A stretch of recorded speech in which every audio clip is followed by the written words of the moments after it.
Oke, assalamualaikum teman-teman. Jadi balik lagi di channel aku, channel Nadia yang ngebahas seputar kesehatan, kepenulisan dan penelitian. Oh ya, lupa buka masker dulu deh.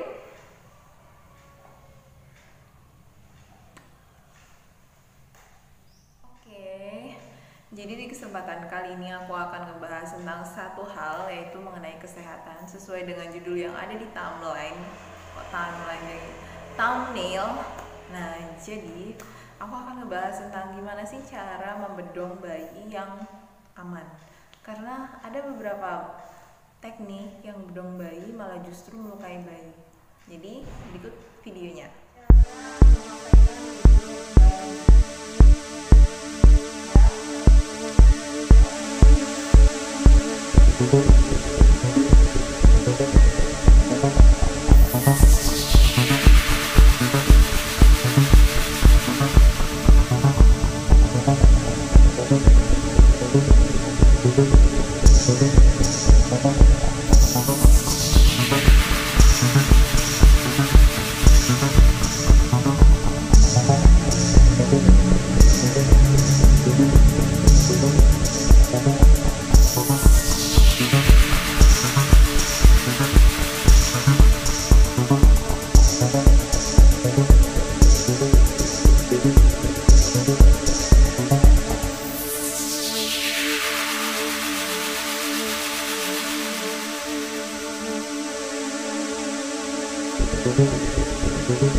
Sebelum kita ngebahas tentang bedong bayi, moms dan semuanya, teman-teman semuanya pasti udah tahu sih apa itu bedong bayi. Ya, bedong bayi adalah suatu teknik menggunakan pakaian bayi, terutama itu kain yang diikatkan kepada tubuh bayi guna untuk menjaga kehangatan bayi itu sendiri. Nah, yang ingin saya titik beratkan di sini ada beberapa hal yang sebaiknya tidak dilakukan dalam membedong bayi.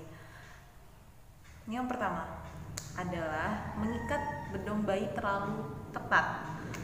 Kita tuh seringkali diajarkan oleh nenek-nenek moyang kita, jangankan nenek moyang, mungkin sama ibu mertua atau mungkin orang-orang yang lebih dulu punya anak daripada kita-kita yang masih belum punya anak atau masih baru punya anak pertama. Kalau ngikat bayi, kalau misalnya bedong bayi itu tuh diikat yang kencang gitu biar sehat gitu. Sebenarnya itu nggak ada kaitannya gitu. Mitos-mitos seperti itu tuh tidak ada kaitannya.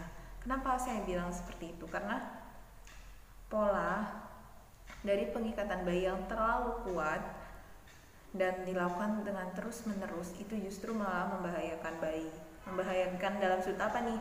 Seperti yang kita tahu terlebih dahulu, anatomi tubuh bayi ketika baru lahir itu tidak lurus gitu kakinya, semerta-merta lurus gini, tidak. Dia memang sedikit agak cembung tapi tidak membentuk huruf O ya. Dia sedikit cembung tapi tidak membentuk huruf O. Ini dikaitkan dengan orang yang zaman dahulu, diikat yang kenceng ben kakinya lurus. Nah, sering dengar kayak gitu kan, diikat kakinya biar kakinya tuh nanti lurus kalau dibedong gitu. Sebenarnya itu nggak ada kaitannya gitu. Kalau misalkan dengan membedong bayi membuat kaki jadi lurus itu tidak ada, malah itu justru mengubah struktur bentuk pahanya dan itu sangat berakibat fatal karena bisa menyebabkan fraktur pada bagian paha bayi. Nah, itu akan menyakiti bayi tanpa kita sadari. Nah, yang kedua, beri ruang bayi untuk bergerak. Kita tahu kalau bayi itu lebih sering aktif atau lebih sering memiliki refleks moro, maksudnya refleks kaget gitu untuk melakukan sesuatu. Beri dia ruang agar dia bisa melakukan beberapa aktivitas itu yang kita perhatikan. Jangan terlalu dibedong terlalu kuat. Selain itu, pembedongan yang terlalu kuat membuat bayi sesak nafas. Takutnya bayi kesulitan bernafas dan terjadinya kematian mendadak. Nah, kan kita sangat antisipasi akan hal itu. Kita tidak ingin hal itu terjadi kepada buah hati kita. Nah, saya tidak katakan bedong bayi itu tidak baik, bukan. Bedong bayi baik, tapi harus memperhatikan beberapa komponen yang ada gitu. Yang pertama, yang saya katakan tadi, mengikat bedong bayi jangan terlalu kencang. Yang kedua, beri celah kepada bedong bayi itu agar bayi tetap bisa bergerak dengan nyaman. Nah, berikut beberapa informasi yang saya katakan di video ini. Sampai jumpa di video selanjutnya.